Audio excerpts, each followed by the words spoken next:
The Intelligent Investor. The Definitive Book on Value Investing. Book by Benjamin Graham. About book. ये summary कोई मामूली investment book नहीं है क्योंकि इसे खुद वॉरेन बफेट रिकमेंड करते हैं, जो कि खुद दुनिया के सबसे सक्सेसफुल इन्वेस्टर्स में से एक माने जाते हैं। तो अगर आप भी एक इंटेलिजेंट इन्वेस्टर बनना चाहते हैं तो इसे पढ़िए और इन्वेस्टमेंट की फील्ड में किसी प्रोफेशनल की तरह एंट्री कीजिए। ये समरी किस किस को पढ़नी चाहिए? हर वो इंसान जो इन्वेस्ट करना चाहता है, एंटरप्रेन्योर्स को एंड म्यूचुअल फंड मैनेजर्स को।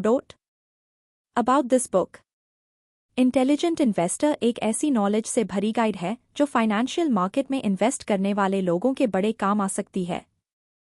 बेंजामिन ग्राहम ने इस बुक में अपने कई पर्सनल एक्सपीरियंस तो दिए ही है, साथ ही कई सारी कंपनी के एग्जाम्पल भी दिए हैं जो इस बुक को इन्वेस्टर्स के लिए और भी ज्यादा इंटरेस्टिंग बना देती है। इंट्रोडक्शन।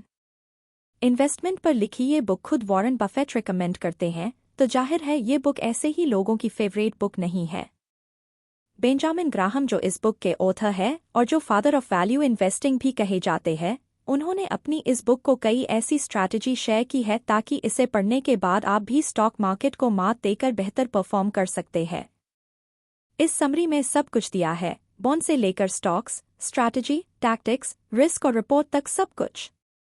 साथ ही ग्राहम ने अपनी थ्योरीज और आइडियाज को समझाने के लिए कई सारे रियल लाइफ एक्सपीरियंस भी शेयर किए हैं।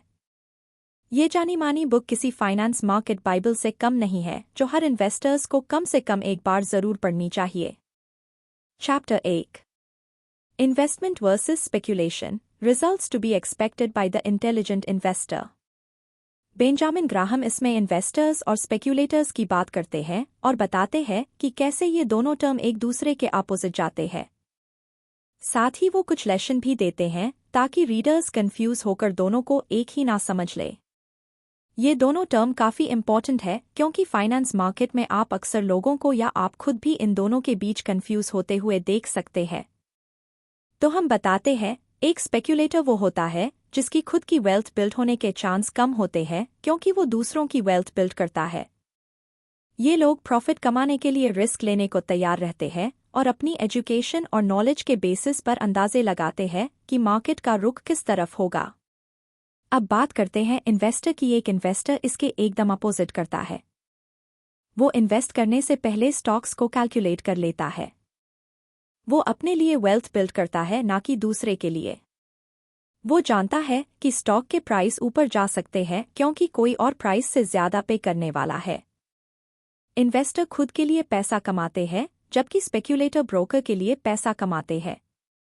स्पेक्यूलेटर शॉर्ट पीरियड के लिए इन्वेस्ट करते हैं और अगर वो मार्केट बीट भी कर ले तो डिसीजन सही निकलने पर बड़ी बड़ी हाकने लगते हैं। चाहे उनकी स्ट्रैटेजी कितनी ही डम या डेंजरस क्यों ना हो, फिर भी वो अपना टेम्पररी प्रॉफिट का दिखावा करने से बाज नहीं आते। वहीं दूसरी तरफ इन्वेस्टर कुछ साबित नहीं करना चाहते। उन्हें टेम्पररी प्रॉफिट में कोई इंटरेस्ट नहीं है और ना ही वो जल्दबाजी में कोई डिसीजन स्टेप लेते हैं। मान लो आपको कहीं जाना है तो आप ये सोचकर 65 की स्पीड से कार ड्राइव करते हो कि 2 घंटे में तो आप पहुंच ही जाओगे। लेकिन क्या आप और जल्दी के चक्कर में 130 की स्पीड से ड्राइव करके अपनी लाइफ को रिस्क में डालेंगे? नहीं ना। स्पेक्यूलेटर्स भी असल में यही करते हैं। ऑनलाइन ट्रेंडिंग स्पेक्यूलेटिंग का ही एक पहलू है। 1990 के दौर में ये पैसे कमाने का एक इजी जरिया माना जाता था। इसके लिए कई सारे एडवर्टाइजमेंट भी आया करते थे जो लोगों को ऑनलाइन ट्रेंड के लिए एनकरेज करते थे। 1999 का दौर आते आते करीब 6 मिलियन लोग ऑनलाइन ट्रेंडिंग से जुड़ चुके थे। दिसंबर और जनवरी के टाइम में छोटे स्टॉक्स बड़े प्रॉफिट कमाया करते थे। ऑनलाइन ट्रेंडिंग को लोग काफी बड़े पैमाने पर प्रमोट किया करते थे और दूसरों को भी ऐसा ही करने के लिए कहते थे। लेकिन जब ज्यादा से ज्यादा लोग इसमें जुड़ने लगे तो रिटर्न भी कम मिलने लगा। एक और टेक्निक है फूलिश फो, जिसे 1990 के टाइम में बहुत बढ़ा चढ़ाकर बताया गया था। इसमें आपको सिर्फ ये करना होता है कि एक फाइनेंस इंडेक्स में लिस्टेड 5 स्टॉक को चूज करो, सबसे कम प्राइस वाले स्टॉक को हटा दो, सेकंड लोएस्ट वाले स्टॉक में 40% पैसा लगाओ और बाकी बचे तीनों स्टॉक में 20 से 20% पैसा लगाना चाहिए। ये प्रोसेस तब तक रिपीट करो जब तक कि आप अच्छा खासा पैसा नहीं कमा लेते। बेशक ये तरीका उतना काम नहीं आया जितना कि लोगों को उम्मीद थी। मार्केट को गिराने के बजाय के उन हजारों लोगों की जिंदगी बर्बाद हो गई जिन्होंने इस स्कीम के हिसाब से अपना पैसा इन्वेस्ट किया था। तो जब स्पेक्यूलेटिंग और इन्वेस्टिंग की बात आए तो आपका किन बातों का ध्यान रखना चाहिए? बस 3 चीजें याद रखना। जब आप सिर्फ स्पेक्यूलेट कर रहे होते हैं तो ये कभी मत सोचना कि आप इन्वेस्ट कर रहे हैं। जैसे ही आप स्पेक्यूलेटिंग को सीरियसली लेना शुरू करते हो, ये आपके लिए खतरनाक हो जाता है। इसलिए आपको स्पेक्यूलेटिंग में काफी सोच समझकर ही पैसा लगाना चाहिए। जैसे एक इंटेलिजेंट गैम्बलर कैसीनो में अपना सारा पैसा ना लगाकर थोड़ा बहुत लगाता है, इसी तरह आपको भी स्पेक्यूलेटिंग में 10% से ज्यादा पैसा कभी नहीं लगाना चाहिए। गैम्बलिंग यानी सट्टा खेलना इंसान की एक फितरत है जिसे लोग चाह कर भी नहीं दबा पाते। लेकिन फिर भी आपको इसकी लत से बचना चाहिए, जितना हो सके खुद पर कंट्रोल करने की कोशिश करें। सिर्फ यही एक तरीका है जो हमें स्पेक्यूलेशन और इन्वेस्टमेंट के बीच कंफ्यूज होने से बचा सकता है। Chapter 2 the investor and inflation. Benjamin Graham inflation की बात करते हैं कि ये बॉन्ड को किस तरह से इन्फ्लेक्ट करता है। साथ ही वो स्टॉक्स और बॉन्ड के बीच इन्वेस्टिंग के फर्क को भी समझाते हैं और ये भी कि दोनों के फायदे और नुकसान क्या है। डॉलर की वैल्यू कम हो रही है। जो चीज़ आज से 50 साल पहले आप 1 सेंट में ले सकते थे वो आज आपको $5 से कम में नहीं मिलेगी। जिनकी इनकम फिक्स्ड है उन्हें इस इन्फ्लेशन की वजह से काफ़ी प्रॉब्लम फेस करनी पड़ती है।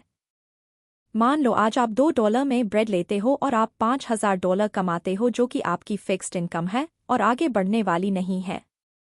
अब जैसा कि हमने कहा डॉलर की वैल्यू घटती जा रही है, तो आज जो ब्रेड $2 की है वही कल 3, 4 या 5 की भी हो सकती है। लेकिन आपकी इनकम तो वही रहेगी ना, तो आपको आगे चलकर महंगाई की मार झेलनी पड़ सकती है। इसलिए बेटर है कि स्टॉक्स में इन्वेस्ट किया जाए, ये बॉन्ड्स में इन्वेस्ट करने से बेटर होता है।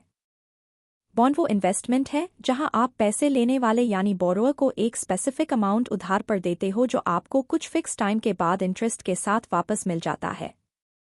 अब क्योंकि डॉलर की वैल्यू नीचे जा रही है तो इसका मतलब आप भी तो नुकसान की तरफ जा रहे हो, है ना? तो कुछ फाइनेंशियल अथॉरिटीज ऐसे पोर्टफोलियो एडवाइस करते हैं जहां 100% स्टॉक्स हो और बॉन्ड ना हो, पर क्या ये सही डिसीजन होगा? सबसे पहले तो इन्फ्लेशन पर ध्यान दो और ये देखो कि डॉलर की वैल्यू कैसे कम हो रही है, क्योंकि इन्वेस्टर्स के लिए ये ज़्यादा लॉजिकल और रीजनेबल रहेगा कि वो फ्यूचर इन्फ्लेशन रेट के हिसाब से अपने डिसीजन ले। हालांकि स्टैटिस्टिक्स के हिसाब से डॉलर की गिरती वैल्यू आपको स्टॉक्स की तरफ खींच सकती है, पर जब प्राइस कम हुए थे तो स्टॉक के रिटर्न बेहद खराब रहे थे। ये एक चौंकाने वाला फैक्ट है ना?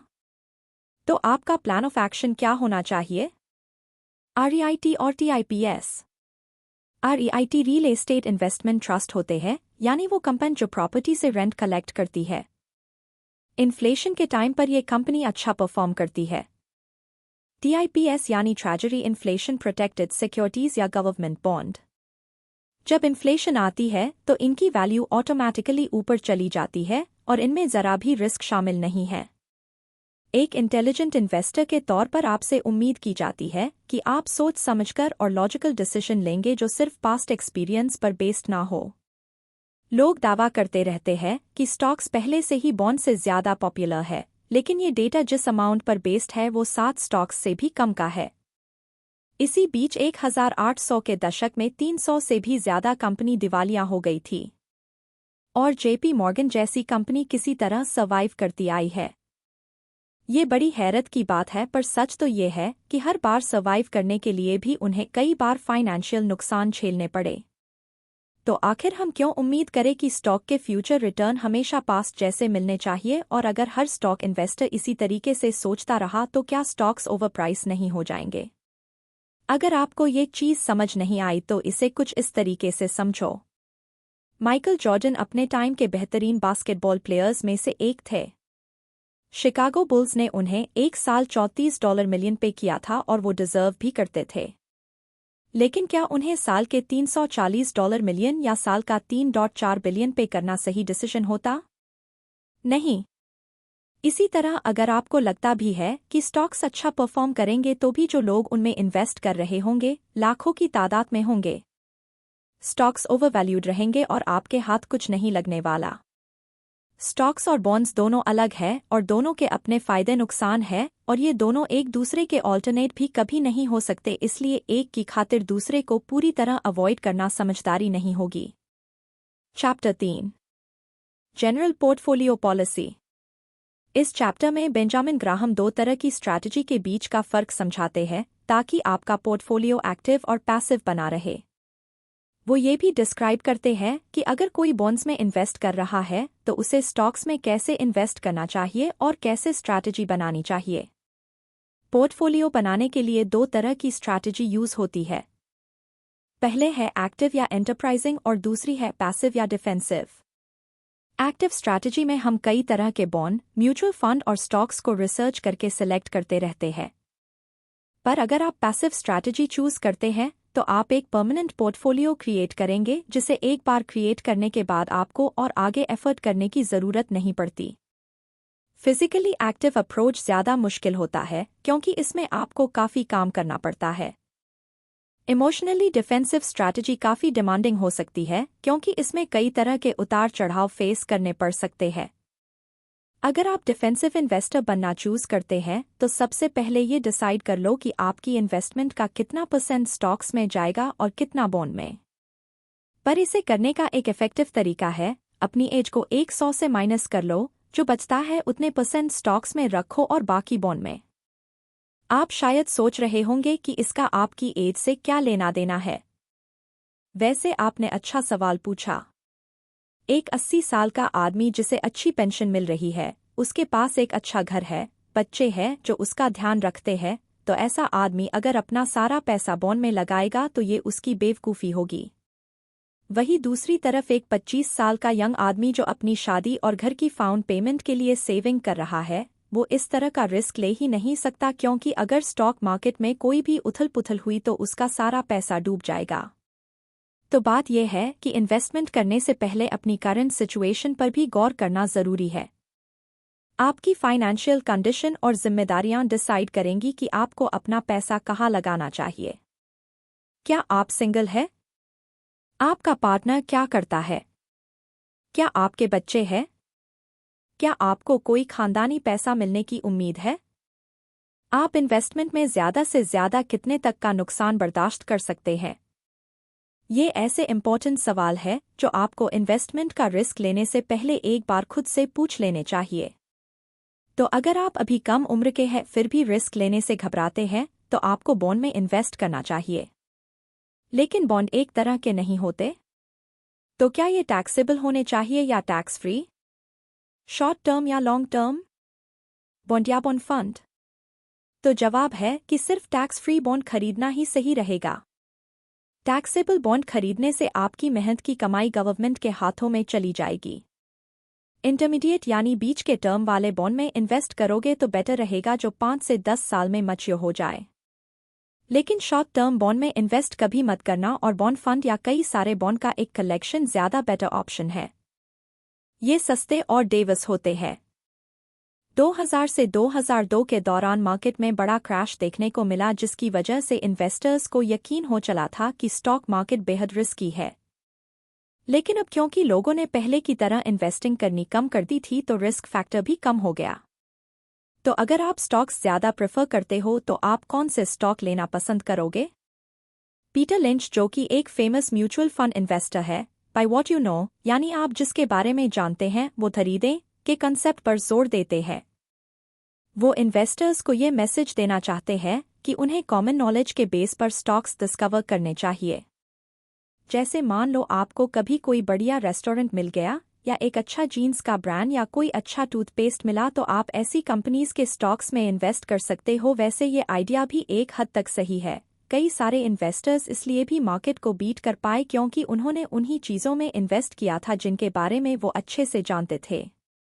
लेकिन पीटर लिंच का रूल तभी काम करेगा जब आप इसे इसके रिजल्ट के साथ फॉलो कर पाएंगे। यानी एक प्रॉमिसिंग कंपनी ढूंढना तो पहला स्टेप है, दूसरा स्टेप है रिसर्च करना। बदकिस्मती से कई सारे स्टॉक खरीदने वाले लोग सेकंड पार्ट के बारे में भूल ही जाते हैं। एक अमेरिकन सिंगर बारबरा स्ट्रीसेंट का कहना था कि वो रोज स्टारबक्स जाया करती थी और रोज स्टॉक्स खरीदा करती थी। लेकिन वो बेचारी उसके फाइनेंशियल स्टेटमेंट देखना भूल गई थी।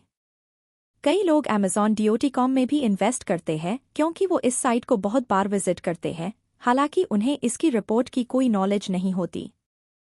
जिस चीज़ के बारे में आपको पता है उसे खरीदना एक अच्छी स्ट्रैटेजी है, लेकिन तभी जब आप फाइनेंशियल स्टेटमेंट देखने का कष्ट उठाते हैं। इसलिए टेक्निकल एज होना इम्पॉर्टेंट है और हमेशा फैक्ट्स के बेसिस पर logical decision low. Chapter 4 portfolio policy for the enterprising investor. Negative approach. Customer risky bond के बारे में बात करते हैं जिनसे एक इन्वेस्टर को बच के रहना चाहिए। साथ ही IPO के बारे में डिटेल से बताते हैं और उनमें इन्वेस्ट करने की स्ट्रैटेजी पर भी बात करते हैं। लास्ट में कस्टमर ये भी डिटेल से समझाने की कोशिश करते हैं कि मार्केट प्रेडिक्ट करना बेस्ट टेक्निक क्यों नहीं मानी जाती। हाई यील्ड बॉन्ड ऐसे बॉन्ड होते हैं जिन्हें ऑफर करने वाली कंपनीज की लो क्रेडिट रेटिंग होती है। अब इसका क्या मतलब है? इसका मतलब है कि अपने उधार को चुकाना पाने की वजह से ही इन कंपनीज की रेप्यूटेशन खराब मानी जाती है और इसकी वजह से इन्हें जंक बॉन्ड कहा जाता है। इन्वेस्टिंग में होने वाले रिस्क पहले ही काफ़ी ज़्यादा होते हैं, इसलिए और ज़्यादा रिस्क में पड़ना कोई अच्छी स्ट्रैटेजी नहीं मानी जाएगी और उनमें भी बुरे होते हैं फॉरेन बॉन्ड। अक्सर लोग दूसरे देशों जैसे ब्राज़ील, मैक्सिको, नाइजीरिया, रशिया और वेनेजुएला जैसी कंट्रीज़ के बॉन्ड में इन्वेस्ट करना पसंद करते हैं, लेकिन अगर आप अपनी टैलेंट इन्वेस्टमेंट का 10% से ज़्यादा फॉरेन बॉन्ड में ना लगाए तो ही अच्छा होगा। एक और चीज़ आपको हमेशा याद रखनी चाहिए, वो ये कि स्टॉक्स को बार बार खरीदना और बेचना यानी ट्रेड नहीं करना चाहिए। मार्केट में हमेशा उतार चढ़ाव आते रहते हैं, तो आप स्टॉक्स बेचते खरीदते रहना चाहेंगे, पर इसका फ़ायदा सिर्फ आपके ब्रोकर को होने वाला है। स्टॉक को खरीदने और बेचने के लिए ट्रेडिंग कॉस्ट देना पड़ता है और ये आपको फ़ायदे के बजाय और ज़्यादा नुकसान में डाल देगी। आपको मार्केट को लेकर जल्दबाजी नहीं करनी चाहिए, बल्कि यहाँ तो पेशेंस ही सक्सेस दिला सकती है। 1990 के दशक में ये ट्रेंड चल पड़ा था कि जो कोई भी IPO के स्टॉक खरीदेगा रातों रात करोड़पति बन जाएगा। IPO यानी इनिशियल पब्लिक ऑफरिंग, यानी किसी कंपनी के स्टॉक्स की पब्लिक में फर्स्ट सेल को कहा जाता है। अगर आपने माइक्रोसॉफ्ट के IPO सिर्फ $2100 में खरीदे होते तो वो आज बढ़कर $7,20,000 हो गए होते।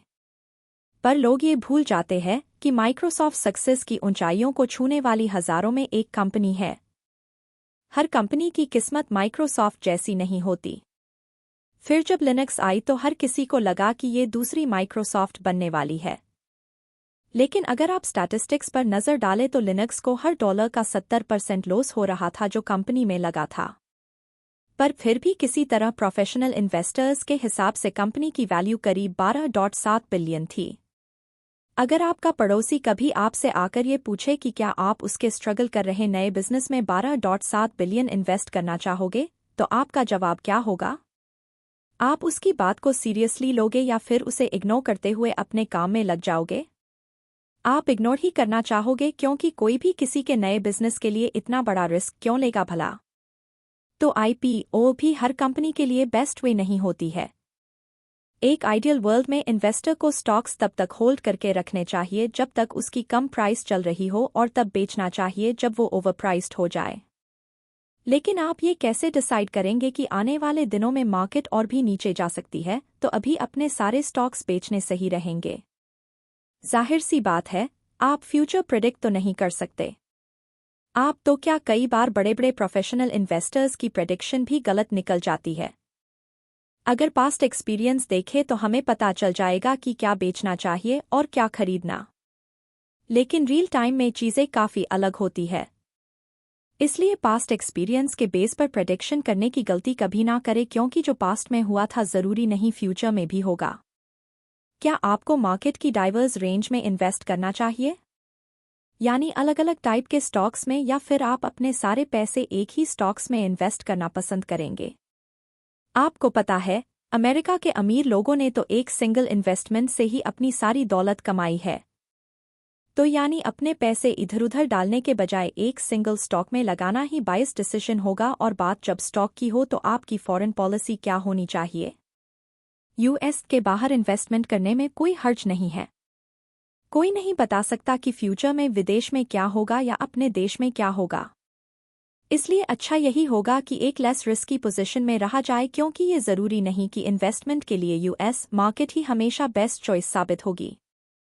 Chapter 5 the investment and market fluctuations. Mister market का फेमस मेटाफोर इस चैप्टर में डिस्क्राइब किया गया है, जो हमें मार्केट को समझने में हेल्प करेगा। कस्टमर इंडेक्स और म्यूचुअल फंड की भी बात करते हैं और ये भी बताते हैं कि कौन सा ज़्यादा बेटर ऑप्शन है। ज़्यादातर टाइम मार्केट एकदम सही प्राइस्ड होते हैं, पर कई बार प्राइस ठीक नहीं होता। कभी कभी प्राइस काफ़ी गलत होते हैं। ऐसे वक्त में मार्केट को एक इंसान की तरह मानकर सोचे, मिस्टर मार्केट। अब ये जो मिस्टर मार्केट है वो बाइपोलर है और कई बार कुछ ज्यादा ही पॉजिटिव होकर मार्केट को कुछ ज्यादा ही वैल्यू दे बैठते हैं, और कई बार ऐसा भी होता है जब मिस्टर मार्केट एकदम नेगेटिव होकर मार्केट को ओवर वैल्यू कर देते हैं। तो ऐसे में आपके पास एक ही ऑप्शन है, मिस्टर मार्केट को पूरी तरह नजरअंदाज करो। अब आप ही बताइए, क्या इस बात का कोई लॉजिक बनता है कि एक पागल हर 5 दिन बाद आकर आपसे कहे कि जो उसके साथ हो रहा है, जो उसे फील हो रहा है, एग्जैक्टली वही आपको भी फील करना चाहिए? नहीं ना, आप वही फील करोगे जो आप एक्सपीरियंस करोगे। किसी और के इमोशन में आकर आप अपने इमोशंस तो नहीं बदल सकते। तो फिर क्यों लाखों लोग मिस्टर मार्केट की बात सुनते हैं, जो उन्हें बताता है कि उन्हें कैसा फील करना चाहिए? साइकोलॉजिस्ट कहते हैं कि अगर आप लोगों को नंबर का एक रैंडम सीक्वेंस देकर उन्हें बताए कि अगला नंबर बता पाना नामुमकिन है, तो वो कभी भी नेक्स्ट नंबर गेस करने के बारे में सोचेंगे तक नहीं। क्योंकि ह्यूमन नेचर कुछ ऐसा ही है, हमें जो बताया जाता है हम उसी पर यकीन करते हैं। इन्वेस्टर्स ये सोचकर किसी ग्रो करने वाले फंड्स में इन्वेस्ट करते हैं कि वो आगे भी ग्रो करते रहेंगे। साइकोलॉजिस्ट का मानना है कि इंसान ये समझता है कि शॉर्ट टर्म रिजल्ट से हम लॉन्ग रन का रिजल्ट भी प्रिडिक्ट कर सकते हैं। हमें लगता है कि सिर्फ कुछ ही baseball players home run hit कर सकते हैं, सारे नहीं, और सिर्फ कुछ ही स्टूडेंट्स अच्छे ग्रेड्स ला सकते हैं, सारे नहीं। लेकिन बदकिस्मती से ये स्ट्रैटेजी फाइनेंशियल मार्केट में बिल्कुल भी काम नहीं करती। 2 तरह के फंड्स होते हैं जिनमें हम इन्वेस्ट कर सकते हैं, म्यूचुअल फंड्स और इंडेक्स फंड। म्यूचुअल फंड 1924 में इंट्रोड्यूस हुए थे। इन्हें प्रोफेशनली मैनेज किया जाता है, ये चीप और मैनेज करने में आसान होते हैं। वही दूसरी ओर इंडेक्स फंड अलग अलग स्टॉक्स का पोर्टफोलियो होता है, जो किसी फाइनेंशियल मार्केट इंडेक्स जैसे कि एसपी और नस्दाक की परफॉर्मेंस के हिसाब से रिजल्ट दिखाता है। इंडेक्स फंड म्यूचुअल फंड से ज़्यादा अच्छा रिटर्न देने के लिए जाने जाते हैं। बस इसमें एक कमी है, इंडेक्स फंड्स बोरिंग होते हैं। ये मार्केट के परफॉर्मेंस के हिसाब से बने होते हैं, इसलिए ये कभी मार्केट को बीट नहीं कर पाते। कई सारे और फंड्स भी हैं जो इंडेक्स को भी बीट करते हैं, तो आखिर इनकी क्वालिफिकेशन क्या होती है? इनके मैनेजर्स कंपनी के सबसे बड़े शेयर होल्डर होते हैं। अगर मैनेजर को अपनी कंपनी पर भरोसा होगा तभी वो कंपनी के शेयर खरीदेंगे। ये एक तरह से ट्रस्ट की बात है। दूसरी चीज़, ये चीप होते हैं। कोई भी फंड अगर ओवरप्राइस्ड हुआ तो मार्केट को बीट कैसे कर पाएगा? तीसरी बात, ये नए इन्वेस्टर्स को इन्वेस्ट करने के लिए इनवाइट नहीं करते, बल्कि अपने ही शेयर होल्डर्स को और ज़्यादा इन्वेस्ट करने के लिए एनकरेज करते हैं। और लास्ट में, ये लोग एडवर्टाइजमेंट नहीं करते। आखिर कोई क्यों शेयर्स की एडवर्टाइजिंग करके सबको सीक्रेट बताएगा जब तक कि शेयर्स ओवरप्राइस्ड ना हो जाए? Chapter 6 the investor and his advisers. इस चैप्टर में बेंजामिन ग्राहम इस बात की चर्चा करते हैं कि कुछ इन्वेस्टर्स को प्रोफेशनल एडवाइजर्स की ज़रूरत भी पड़ती है, तो इसलिए ये पता होना चाहिए कि कहीं आपको भी किसी प्रोफेशनल की ज़रूरत तो नहीं है। वो आगे हमें डिटेल भी देते हैं कि इन्वेस्टर्स को अपना पैसा लगाने के लिए किस तरह की कंपनी देखनी चाहिए। कुछ लोग इन्वेस्टमेंट डिसीजन अकेले लेना पसंद करते हैं। वो खुद अपने स्टॉक्स पिक करते हैं, जो भी रिसर्च करनी हो खुद करते हैं और खुद ही इन्वेस्ट कर लेते हैं। लेकिन हर किसी के पास एक जैसा एक्सपीरियंस और समझने की या जज करने की एबिलिटी नहीं होती। तो ऐसे में हमें एक प्रोफेशनल की ज़रूरत पड़ती है जो हमें बता सके कि कहाँ और कब इन्वेस्ट करना है। तो आपको ये कैसे पता चलेगा कि आपको एक प्रोफेशनल की ज़रूरत है? तो हम बताते हैं। आपको ये 4 चीज़ें देखनी है: big loss, unstable budget, unorganised portfolio और बड़े बड़े बदलाव। अगर आप उनमें से हैं जो बुध इन्वेस्ट करना पसंद करते हैं और फिर हमेशा नुकसान झेलते हैं, तो आपको प्रोफेशनल लोगों की सख्त ज़रूरत है। अगर आपको फाइनेंशियल मैटर में काफ़ी दिक्कत आ रही है या आपके खर्चों का बजट फेल हो जाता है, तो भी आपको प्रोफेशनल की हेल्प लेनी चाहिए। एक अनऑर्गेनाइज्ड पोर्टफोलियो एक और निशानी है। अगर आपके पोर्टफोलियो में कई तरह के स्टॉक्स हैं, जैसे कि आपने सिर्फ ये सोचकर 39 अलग तरह के इंटरनेट स्टॉक्स ले रखे हैं कि टेक्नोलॉजी आपको प्रॉफिटेबल लगती है, तो भी आपको एक प्रोफेशनल गाइड की ज़रूरत है। लास्ट में, अगर आप अपनी लाइफ में किसी मेजर चेंज से गुजर रहे हैं, जैसे रिटायरमेंट प्लान सेट करना या बच्चों को कॉलेज भेजना, तो भी आपको प्रोफेशनल की हेल्प लेनी चाहिए। किसी ऐसे प्रोफेशनल को ढूंढो जिस पर आप आंख मूंद कर भरोसा कर सको। जब आपको उन पर पूरा भरोसा होगा, तभी आप अपना पैसा उनके हाथ में दे पाएंगे। एक बार अगर कोई ऐसा आपको मिल जाए, तो ये भी पता कर लेना वो अपने काम में कैसे है। आप उनके साथियों से आप उनके बारे में पूछताछ कर सकते हो। आपको ये भी पता करना चाहिए कि जिस इंसान पर आप भरोसा कर रहे हो, क्या वो इतने एक्सपर्ट है कि आपकी हेल्प कर सके, और ये भी देखना कि वो वाकई में आपके काम आ सकते हैं या नहीं। उनसे अच्छी तरह से सवाल जवाब करने के बाद ही आप उन्हें बेहतर जान पाएंगे। लेकिन आप ये कैसे डिसाइड करोगे कि स्टॉक में आपको कितना पैसा लगाना चाहिए? तो आपको यहाँ कंपनी के लॉन्ग टर्म की पॉसिबिलिटी को देखना चाहिए।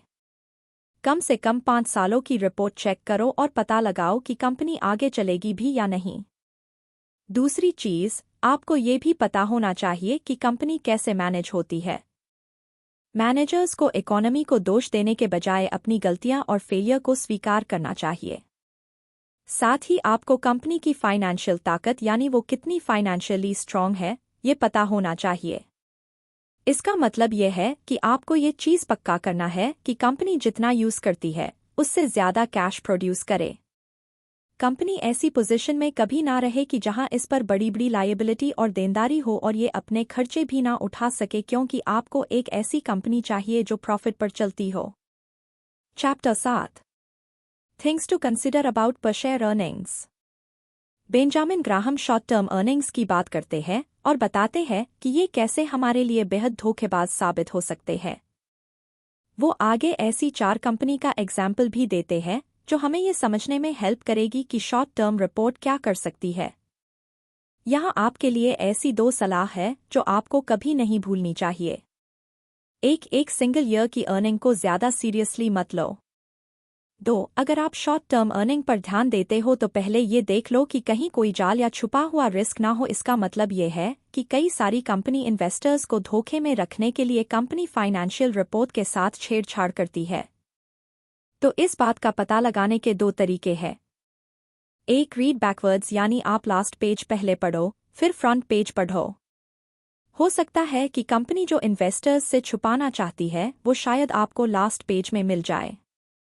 2, रीड द नोट्स। डेट और लोन के बारे में ज़्यादातर इन्फॉर्मेशन फुटनोट्स में ही कहीं छुपी रहती है। अब चलिए उन 4 स्टॉक्स को कंपेयर कर लेते हैं जिनमें मैंने 1999 के दशक में इन्वेस्ट किया था।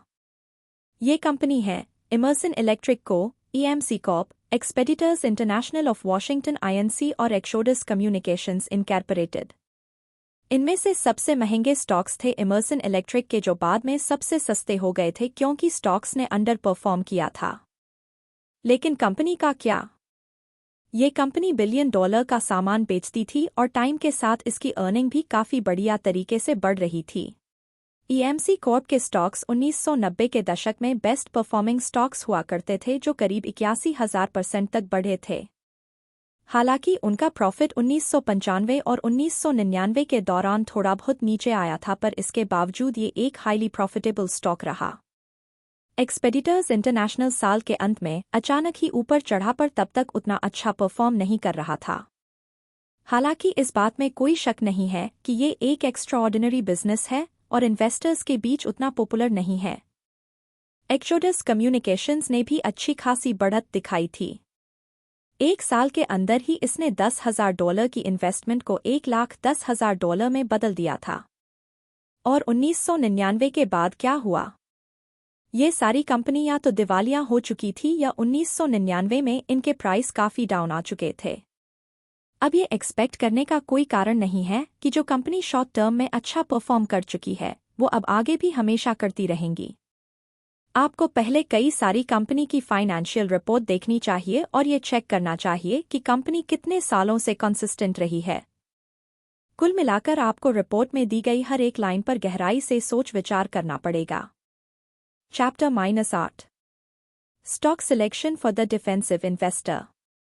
अगर कोई इन्वेस्टर रिस्क नहीं लेना चाहता तो बेंजामिन ग्राहम एक्सप्लेन करते हैं कि ऐसे इन्वेस्टर्स को किस टाइम के स्टॉक्स लेने चाहिए। साथ ही वो ये भी बता रहे हैं कि कंपनीज को किस टाइप के मैनेजर्स रखने चाहिए। इसलिए स्टॉक सिलेक्शन ऐसी चीज है जो आपको करने की जरूरत नहीं पड़ेगी। खैर इसके बावजूद कुछ इन्वेस्टर्स खुद रिसर्च करना पसंद करते हैं और लास्ट में अपनी चॉइस से ही स्टॉक्स पिक करते हैं। तो ऐसे लोगों के लिए जो खुद अपने स्टॉक्स पिक करना चाहेंगे, उन्हें किस टाइप की कंपनी अवॉइड करनी चाहिए? अगर आप रिस्क टेकर नहीं हैं तो ऐसी कंपनी एकदम अवॉइड करो जिनकी वर्थ $2 बिलियन से कम होती है। कंपनी की फाइनेंशियल कंडीशन स्ट्रांग होनी चाहिए और करंट अर्निंग उनकी लायबिलिटी से डबल होनी चाहिए और न सिर्फ अर्निंग अच्छी होनी चाहिए बल्कि कंसिस्टेंसी भी रहनी चाहिए और कंपनी को अपनी अर्निंग कम से कम तो 1/3 इंक्रीज करनी ही चाहिए। एक इन्वेस्टर के तौर पर आपको पीई रेशियो या प्राइस अर्निंग रेशियो चेक करने चाहिए। ये एक इंडेक्स है जो करंट प्राइस और अर्निंग के बीच का फर्क दिखता है, तो ये फर्क मॉडरेट होना ही चाहिए। प्राइस बुक रेशियो भी मॉडरेट होना चाहिए।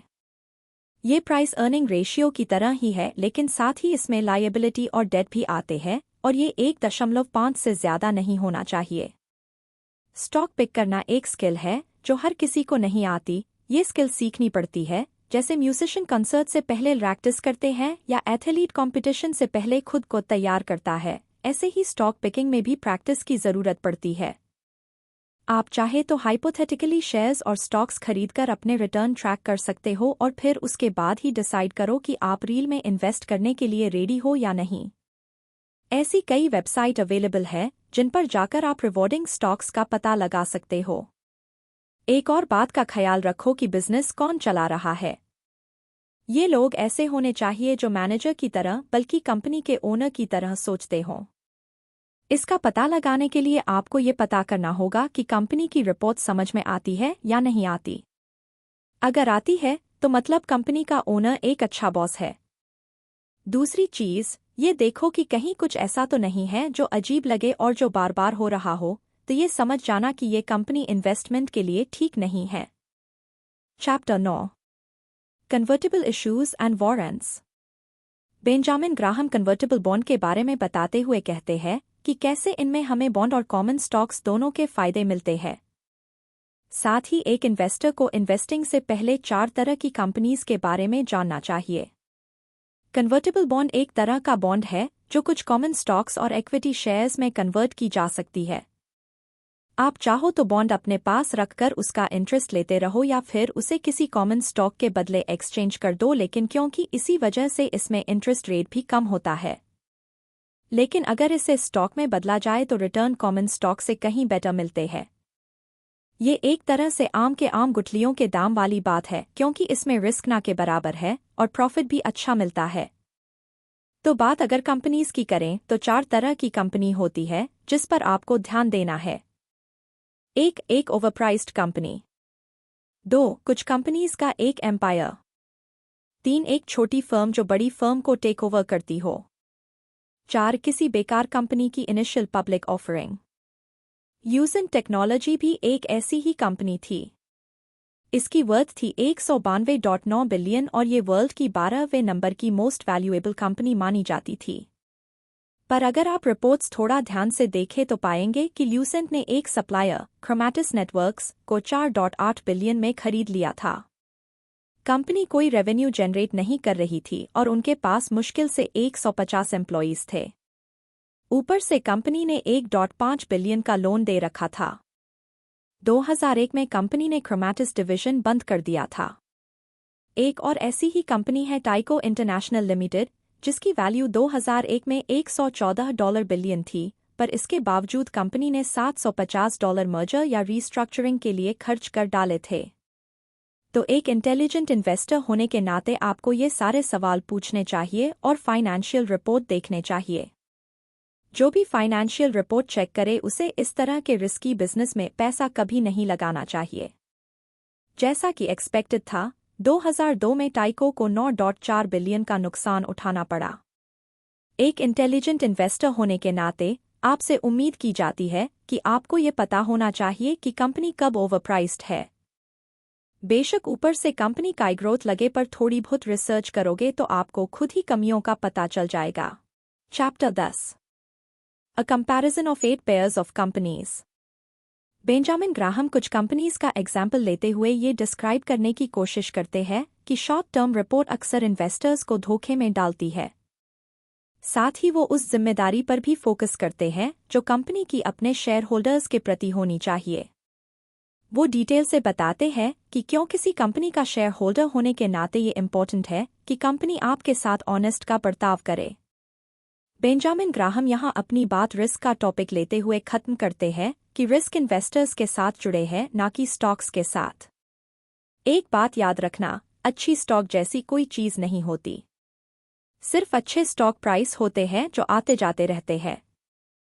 यहाँ हम कुछ कंपनीज का जिक्र कर रहे हैं जिनके बारे में पढ़ना जरूरी है ताकि आप ये समझ पाएं।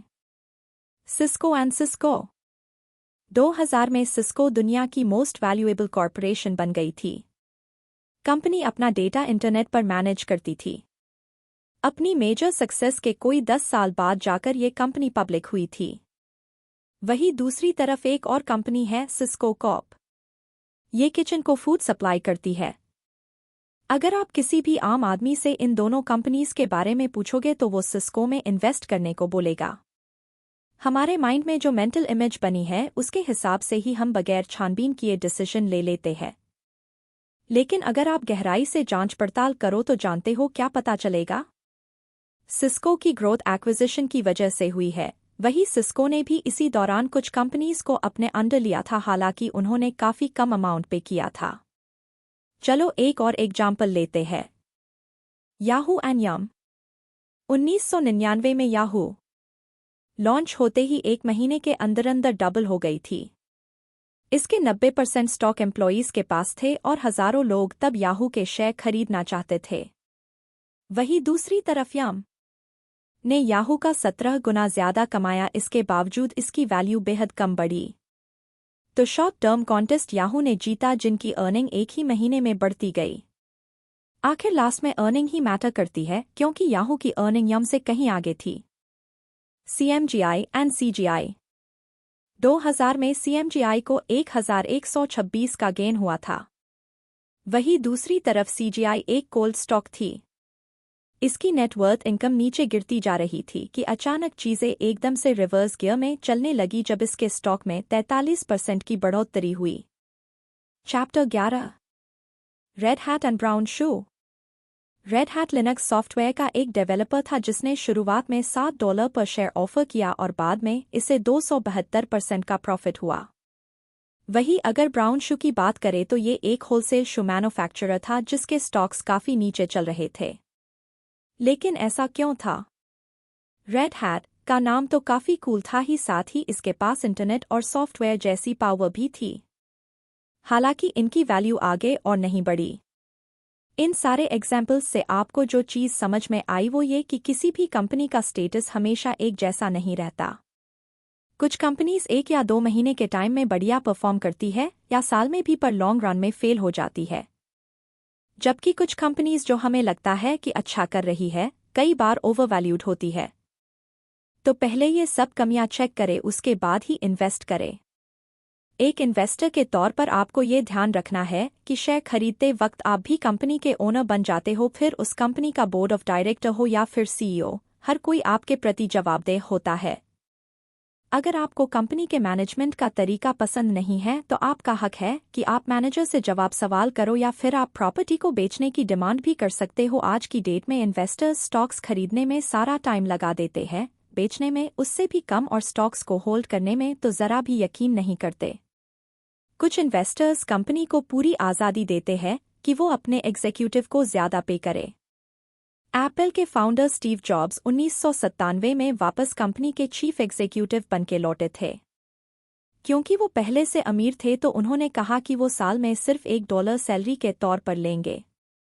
अब क्योंकि उन्होंने कोई सैलरी नहीं ली तो बोर्ड ऑफ डायरेक्टर्स ने उन्हें $90 मिलियन का जेट गिफ्ट कर दिया था। पर क्या किसी कंपनी को इस तरह की आज़ादी लेनी चाहिए कि वो इस तरह के खर्चे करे? जरा सोचिए। एक ओनर होने के नाते आपके पास ये अथॉरिटी है कि आप उन लोगों से जवाब मांगे जो आपके नीचे काम करते हैं। ऐसे हर डिसीजन पर आपको सवाल उठाने का हक है जो आपको लगता है कि कंपनी के फेवर में नहीं है। जिस कंपनी में आपने इन्वेस्ट किया है वो कंपनी हमेशा तरक्की करे और आगे बढ़े, यही आपका गोल होना चाहिए। अब आते हैं रिस्क पर। रिस्क के कई डेफिनेशन हो सकते हैं और वो डेफिनेशन क्या है ये काफ़ी हद तक टाइम पर भी डिपेंड करता है। जैसे कि 1999 में रिस्क का मतलब पैसे का नुकसान नहीं था, बल्कि इसका मतलब था औरों से कम पैसे कमाना। फिर 2003 आते आते ये डेफिनेशन चेंज हो गई। अब इसका मतलब है आपके पास जो थोड़े बहुत पैसे बचे थे स्टॉक मार्केट में उसका नुकसान होना। तो देखा आपने, मार्केट बदला तो मीनिंग भी चेंज हो गई। लेकिन रिस्क से जुड़े फैक्टर वही सैम है। बेशक आप इन्वेस्टिंग में नुकसान को पूरी तरह अवॉइड नहीं कर सकते। थोड़ा बहुत पैसे का लॉस तो आपको झेलना पड़ेगा, लेकिन इम्पॉर्टेंट ये है कि कहीं आप अपना सारा पैसा ना हार जाओ। एक इंटेलिजेंट इन्वेस्टर ये समझता है कि रिस्क स्टॉक्स में नहीं बल्कि हमारे अंदर है। रिस्क इस बात में है कि आप इन्वेस्टमेंट बिजनेस में एंटर करने के लिए कितने तैयार हो। आपको ये पता होना चाहिए कि क्या आप इन्वेस्टमेंट के बारे में उतनी नॉलेज रखते हो जितना आपको लगता है। दूसरी चीज़, अगर आपकी एनालिसिस गलत साबित हुई तो आप क्या करोगे? इन्वेस्टिंग से पहले आपको अपने करेक्ट होने के चांस पर गौर करना चाहिए और ये भी ध्यान रखना चाहिए कि अगर कहीं आपका आइडिया गलत हुआ तो फिर आप क्या करोगे। ये सारे सवाल स्टॉक्स में शामिल रिस्क से कहीं ज़्यादा अच्छे रिस्क जानने के पैरामीटर हैं। रिस्क पर नज़र बनाए रखने का एक अच्छा तरीका है कि हम मार्जिन ऑफ सेफ्टी का कॉन्सेप्ट यूज़ करें। ये एक कुशन की तरह है जो आपको किसी भी भारी नुकसान से बचा कर रखेगा। वैसे लॉस आपको फिर भी होगा पर नेट इफेक्टिव नेगेटिव नहीं होगी। पर आप ये करेंगे कैसे? आपको बस इतना करना है कि जो भी खरीदना है उस वक्त खरीदो जब उसके प्राइस इंट्रिंसिक प्राइस से कम हो। आप ये बार अपने हिसाब से सेट कर सकते हो, लेकिन ये ध्यान रहे कि प्राइस कभी भी उस स्टॉक या बॉन्ड की ट्रू वैल्यू के ज़्यादा क्लोज ना हो जिस पर आप इन्वेस्ट करना चाहते हो। मान लो किसी चीज़ का रेट आज $1 है, तो काफ़ी हद तक मुमकिन है कि कल इसका रेट 50 सेंट हो जाए या फिर $2 भी हो सकता है, क्योंकि कल क्या होगा कोई नहीं जानता। लेकिन अगर मुझे आज ये पता है कि इंट्रिंसिक वैल्यू 1.5 या ज़्यादा है तो उस स्टॉक को खरीदना मेरे लिए सेफ रहेगा। हालांकि मुझे नुकसान हो भी सकता है और नहीं भी, पर नुकसान होने के चांस ज़रूर कम हो जाएंगे। तो इस तरह की एनालिसिस हमारे फाइनेंशियल कैरियर में काफ़ी बड़ा फ़र्क ला सकती है। तो इस तरह की सिंपल स्ट्रैटेजी और टैक्टिक्स आपको एक स्मार्ट इन्वेस्टर बनने में काफ़ी हेल्प करती है। कंक्लूजन। तो आपने इस समरी में फाइनेंस मार्केट के बारे में पढ़ा और हमें यकीन है कि अब आप इन्वेस्टमेंट की दुनिया में कदम रखने के लिए पूरी तरह से तैयार होंगे। इस समरी ने आपको लॉन्ग टर्म और शॉर्ट टर्म स्ट्रैटेजी के बारे में सिखाया ताकि आप एकदम रिस्क फ्री इन्वेस्टमेंट कर सके और ज़्यादा से ज़्यादा प्रॉफिट कमा सके। आपने इसमें करीब 1 दर्जन से भी ज़्यादा कंपनीज की कहानियां जानी और समझी कि स्टॉक मार्केट रियल लाइफ में कैसे काम करता है। आपने कई इंपॉर्टेंट इन्वेस्टमेंट जैसे बॉन्ड और कन्वर्टेबल बॉन्ड के बारे में भी जाना। अब जबकि आपने ये बातें जान ली है तो हमें उम्मीद है कि आप किसी भी वॉल स्ट्रीट इन्वेस्टर को कंपटीशन दे सकते हो और फाइनेंशियल वर्ल्ड में अपना नाम कमा सकते हो।